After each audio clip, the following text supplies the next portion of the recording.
Welcome to the Grounded in Peace podcast, where we explore what it means to cultivate peace within ourselves while working toward a more just and harmonious world. Join us as we uncover stories, practices, and ideas that inspire grounded collaborative action for lasting change. All right, so today I'm talking with Phoenix Soleil of Lift Economy, who I met through an online training in nonviolent communication. We're here to talk about nonviolent communication and really anything related to that Phoenix would like to share. So welcome, Phoenix. Thanks for being a part of this. Thanks for having me, Craig. Excited to share. In the world we live in, having an opportunity to talk about ways of having more peace is an honor. Yeah, good. Well, why don't you start by telling us a little bit about yourself and the work that you do? Yes, I'm a certified trainer in nonviolent communication, and I do personal and executive coaching, helping executives and people bring in handle the tensions in their lives and find a way to have more fulfilling relationships. I also do organizational consulting, so I might come in so that to create a more collaborative and workplace culture.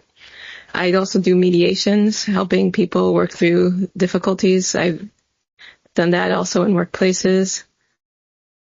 And and I also do public workshops for people. And I got into nonviolent communication over 20 years ago, and it was interesting. It was a poster that said, how to get along with difficult people, including yourself. And yeah. I went there mostly because I was thinking, okay, this can help me with being an entrepreneur and working with clients. And at the time I was doing tech consulting. But then what I noticed is that the connection I had with the other people in that room was so deep and it was a certain intimacy that I got out of it. And I kept doing it, and I started noticing that field of intimacy and connection happened a lot when I was doing nonviolent communication. And so, because, nonviolent communication is very popular as a modality to deal with conflict. People are using it all over the world, in war-torn areas, places where there's deep ethnic conflict. And so it's very good. I mean, people use it for those. But another thing that it does is it just enriches your life by having more deeper. So I found that my friendships were deepened, and my connections with other people were more rich and fulfilling. Mm-hmm. Yeah. Mm-hmm. That's one thing I love. I mean, we'll get into, I'd like to get into talking about nonviolent communication with you. I mean, one of the things that I appreciate about it, and I'm sort of new to it, is it seems applicable in so many levels, and just going throughout your day. I imagine once you get good at it, communicating this way can be kind of a second nature, and so that gives us hope, to be able to practice it and get good at it. Could you maybe just give us an intro to nonviolent communication? I mean, the way you'd, explain it to people who haven't heard of it before. Yeah, I'll give a kind of a high level, and then I'll get into more detail. But it's a communication method that focuses on expressing honestly and empathically, and it aims to create a field where both peoples are expressing honestly and empathically, and the goal is to be able to hold whatever needs they have. And when I say needs, I'm talking about the underlying motivations and as well as as well as wants and desires together. So you might have, for example, I like give the example of in a family, you might have someone coming home and they see dirty dishes, and there's a right-wrong attitude you can have to that. Well, that person is bad and this is bad. And one of the things that we encourage with nonviolent communication is looking at the need. So if you approach someone like, you did the dishes and this is bad, that's going to create a certain field between you. But if you're connecting to, I have a need for beauty and order, and open to the fact that the other person might have, why does someone sometimes doesn't leave dishes in the sink? Maybe it's a need for ease, like, their life is very full and they're just tired, the need for rest. Maybe at that time that is prioritized over the need for order. And so if instead of the punitive point of view, you have that kind of like, both of these needs are important, and then we can talk to each other from that place, then what happens is that you have this place where it's like, well, I come home and I'm just so exhausted, and it's just like I'm overwhelmed, and there's this thing happening in this part of my life. And then it's like, well, I have this need for beauty and order, and then you can be creative. And it's like, well, actually, I have enough money. Let's hire someone. If I could get some less cleaning work, and I put some money towards that, maybe that could work. Or maybe it's about us putting our money together and getting a dishwasher. It's like different kinds of things. It's like, well, actually, sometimes what happens is you get moved when you realize, wow, it's not that they don't care about me, it's that they're overwhelmed. Your heart opens, and sometimes it becomes less of a problem just on that level, just because sometimes what creates the extra level of stress and distance is the stories we create. And when people get to really honestly hear each other, they get inspired, and some other possibilities open up. Does that make sense? Mm-hmm. Yeah. So, I mean, the idea that we all have needs, and these are universal human needs, I believe, yes, from the book. By the way, this is, we should just say, this is the work of Marshall Rosenberg, who wrote the book Nonviolent Communication, and really, started this movement. And now we have all kinds of trainers around the world, people like Phoenix, people like you, over Phoenix. 3,000. What's that? Yeah. Over 3,000 certified trainers, yeah, and yeah. Well, and that's one of the things that I was really struck by. I mean, really seeing very long lists of the human needs, and I look at that list, and I did this recently because I wasn't sure sort of where I was coming from when I was in a conflict with a person. I was like, I wonder where I'm coming from here. What need am I trying to meet? That kind of question. And it was so helpful having this very long list of needs. Yeah. Can I say more about that? Yeah. Talk about that. Because when I say needs, people sometimes go, like, I need a car. I need you to come home on time. I need more, I need people to make more money. And those, and then in VC frame are strategies. These are ways that we get at the deeper, more universal needs, which is like I said, like order or trust or, efficiency, sustainability, well-being, food, shelter, water. And, getting at those deeper needs allows us to have more self-connection.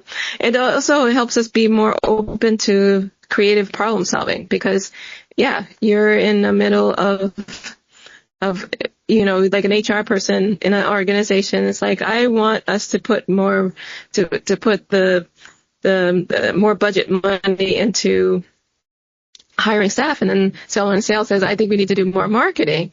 And then when they talk to each other, they might have the same need, which is sustainability.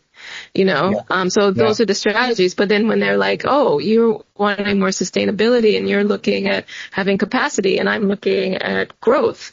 And then it's like, well, let's what the thing is that when you can be honest and authentic, and open to the other person, you can come up with a more creative solution than you could, alone. And even if you're not able to come to a necessarily win-win, the fact that the other person's concerns matter to you and you've really engaged with them in a caring, respectful manner, a lot of times that means that that there's openness. That long-term relationship has been attended to. Because if you look at unhealthy conflict, which is trying to win and you're wrong and I'm right, even and it escalates to blame and name calling, at that point, even if you win, you get your way, you've lost, because that long-term relationship is less there's just less trust and less openness. Does that make sense? Right. Yeah. I've heard it described that, if you are just trying to get your way, you can use force and coercion and lots of things like that to get your way. And you might but it comes at a cost. And as you say, if it's a relationship that's valuable, it might come at the cost of that relationship or the quality of that relationship. And, might come at other costs too, long-term resentments that bubble up and come back at you and other people. So I really like that way of thinking about these really deep human needs that we all share, so that when we try to identify them in ourselves and other people, we're connecting with them as human beings. We're recognizing that we have the same needs.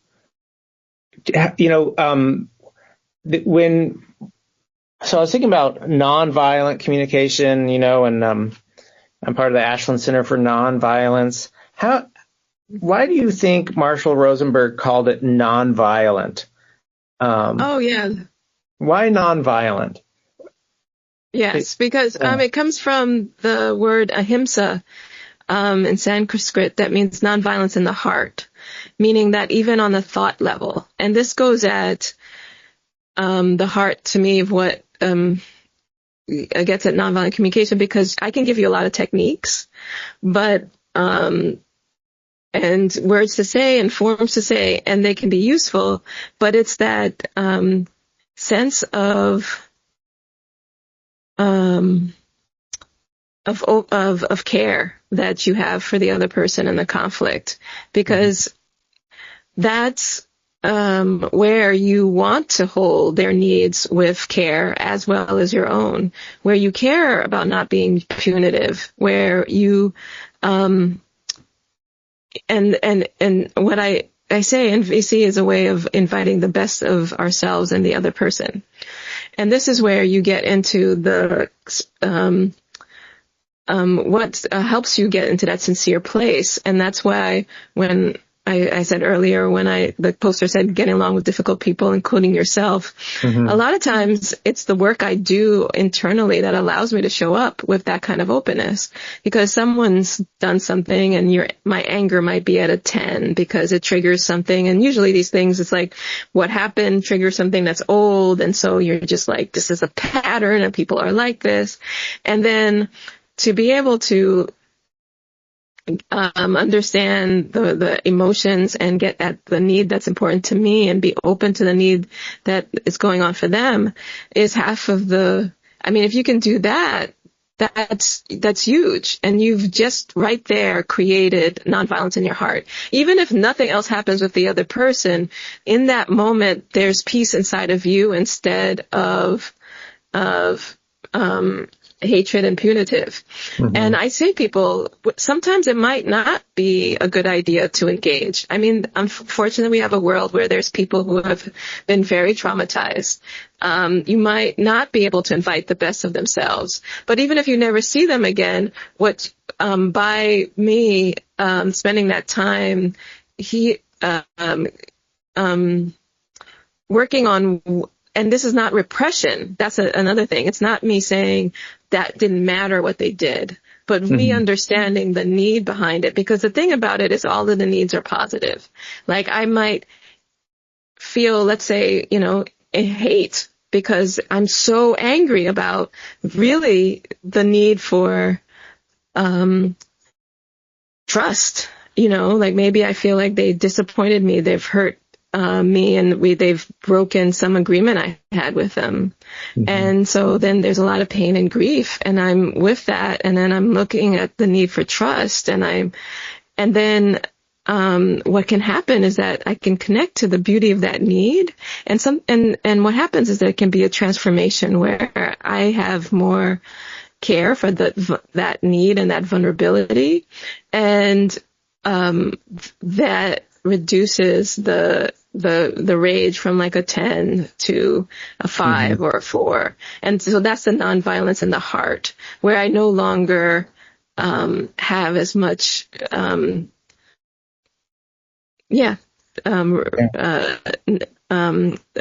unpleasant feelings towards them. Does that make sense? Yeah. And again, that doesn't mean that everything's okay and that they can do whatever they want to me. It just means that it's not, it's a non-violent feeling towards them rather than a violent. Does this make sense? Yeah. Yeah. Well, it does to me. I mean, I spend a lot of time thinking about nonviolence and learning about nonviolence, and I like most. I mean, I'm open to many different ways of thinking about it because I recognize a lot of people connect with nonviolence in lots of different ways. But what connects with me the most is when we start talking, as you've been talking about, the heart, the attitude that I have, that I bring toward an interaction toward another person. Is there love there at some level? So how is that? And so I'm really interested in how we get there, how we develop those, feelings of compassion or generosity or whatever they are these, how do you think of that heart, which is such a basic fundamental orientation? How do you think of that in connection to NVC? I mean, is it kind of a prerequisite? I mean, you sort of work real hard on techniques of developing, the heart of compassion and openness to others before we get to NVC, or is that part of the method? If we exercise that and we get good at that, do we notice a change in ourselves? What do you think? Yeah, I think it is part of NVC. What is understanding our own. I say to people that sometimes the mediation that you're doing is between parts of yourself. People go into a conversation and they're trying to advocate for something. But if you have internally, if you aren't on your own side, if there's a part of you that's like, oh, I shouldn't want this, or I shouldn't need this, or there's another part of you that wants something else, and then there's another part of you that wants, and there's like all these different things happening at the same time, then you're not actually aligned inside of yourself. And that's half the battle. A lot of times people come to my workshops and they're working on something, and we go through all the feelings and all the needs that are involved, and they're like surprised that there's so much more there than they thought. And then sometimes what happens is that people realize, oh wow, there's a lot of vulnerability that I wasn't facing about this. Like I'm like some of this is really about something that's deep for me. And when they can be at peace with that need or those aspects of themselves, then it can be cathartic, like someone in a relationship, for example, romantic relationship, and they have a need for space, but they also have a need for connection, and they're afraid that if they ask for that that connection, that they'll, that for that space, they'll lose the connection. And that's such a typical thing that we have.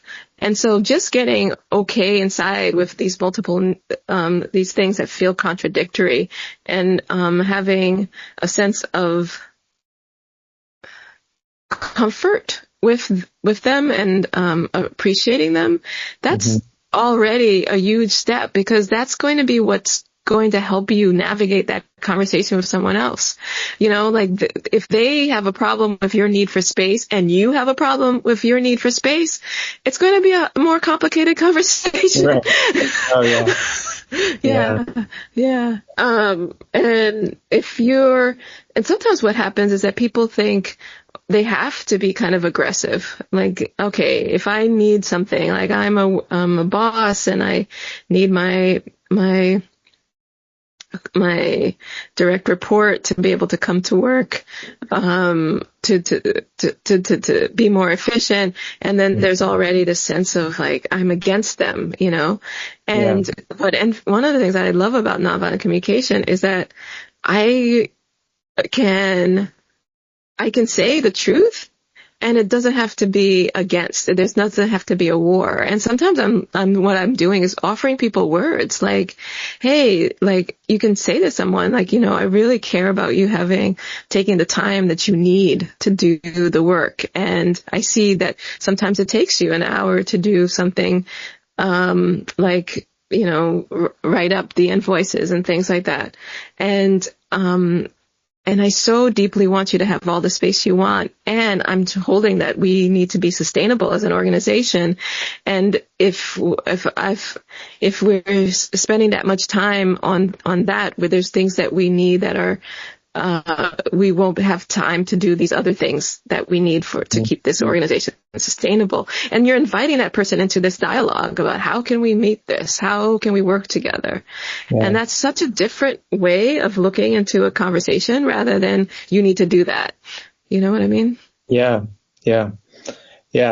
Well, and it's, you said giving people words, you know, or offering words, and you know, it sounds to me like sometimes we just need to spend more time explaining things and inviting people to be a part of the, you know, the decision making, or, you know, once it's explained, it might just make a whole lot of sense to someone. I remember, in the book, or I think it's in the book, Marshall Rosenberg says, you know, we shouldn't just think about what we want people to do, you know, if we're thinking about changing someone's behavior, but what we want their reason for change to be themselves, you know, what do we want their motivation to be? And if we think about that, we're not likely to operate through coercion and force, you know, and that kind of thing. So I just remember that from the book.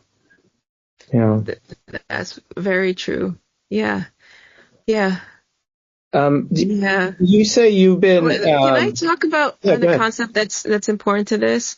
Mm-hmm. Because some people will like, well, the thing is that what happens if you need to have force? There is a concept called protective use of force.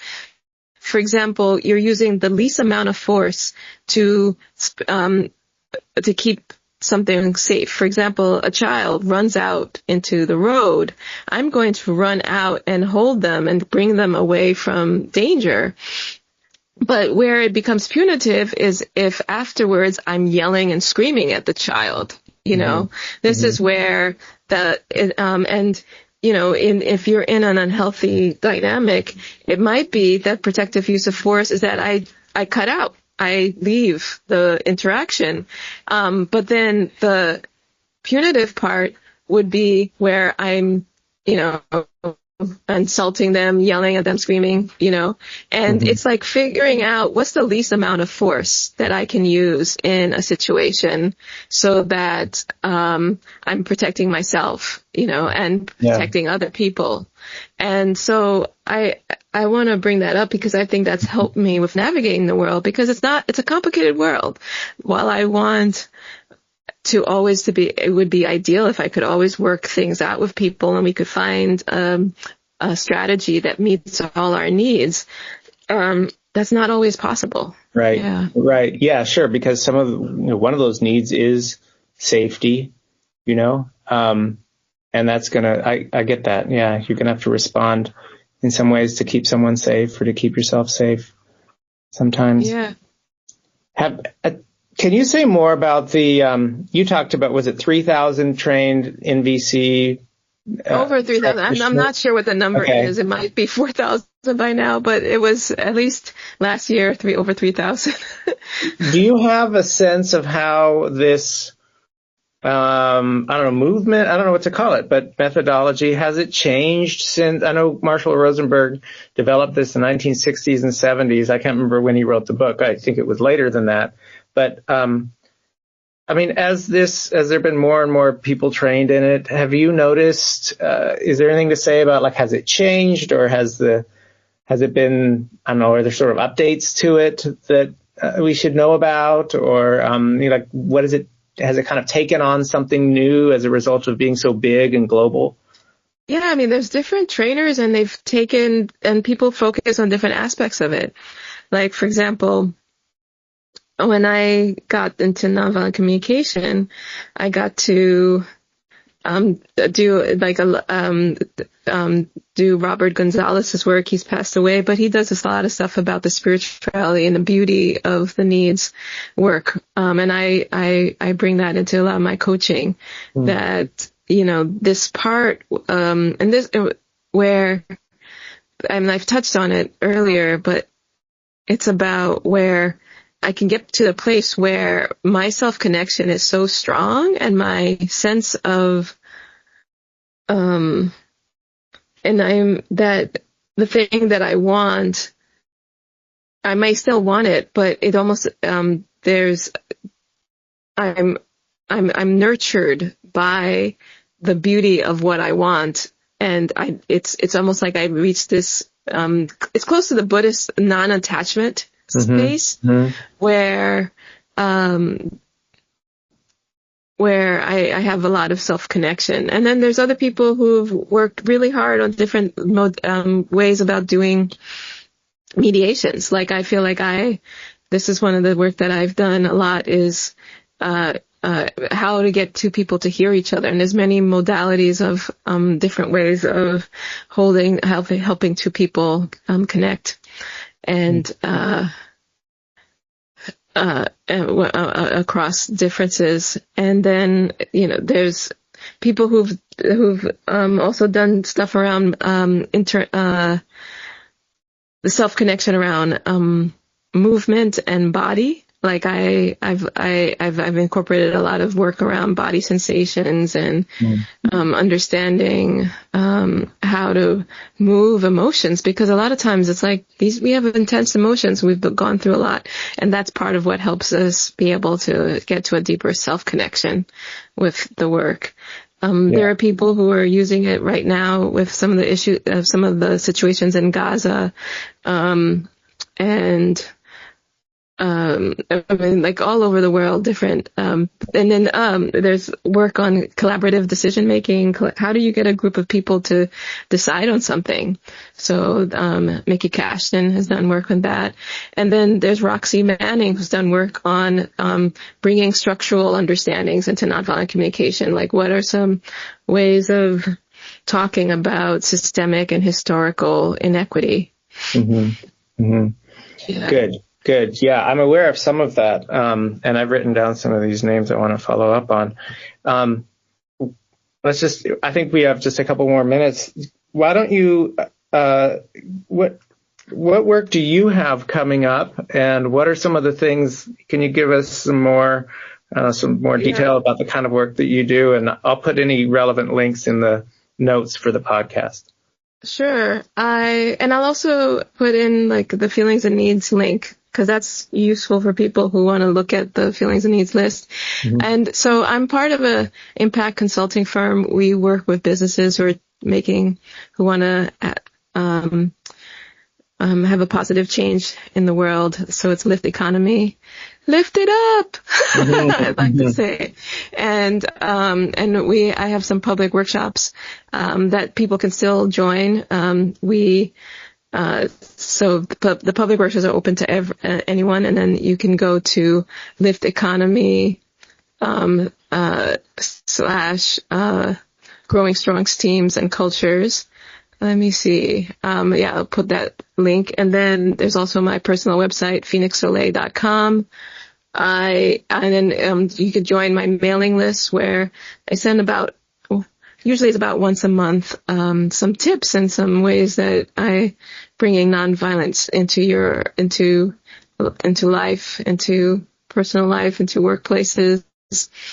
And then I do the organizational consulting. I do help, love to talk to people about, that and also the personal and executive coaching that I do. Because, the thing is that you do the workshops and they're helpful and some people get a lot. And then sometimes there's issues that are so acute and they've been long standing and then having that one-on-one time to kind of unpack what's going on and role play what you might say and what if they say this, and then get to understand how to show up the best of yourself to the interaction could be very helpful. Yeah. Oh, that's wonderful. Yeah. So everything from, kind of personal mediation and then working with organizations and getting better at communicating and discerning needs and feelings, and all of that is so important. Well, thank you so much. I mean, you've given me kind of a broader perspective on nonviolent communication, which I've already loved, but I'm also new to it, and you've been at this for a very long time. So any final thoughts before we go? Yeah. I just want to say as someone with Haitian background that I feel so it's so important to be able to support people who are dealing with issues, like how do we create a world where all our needs matter when there's been historical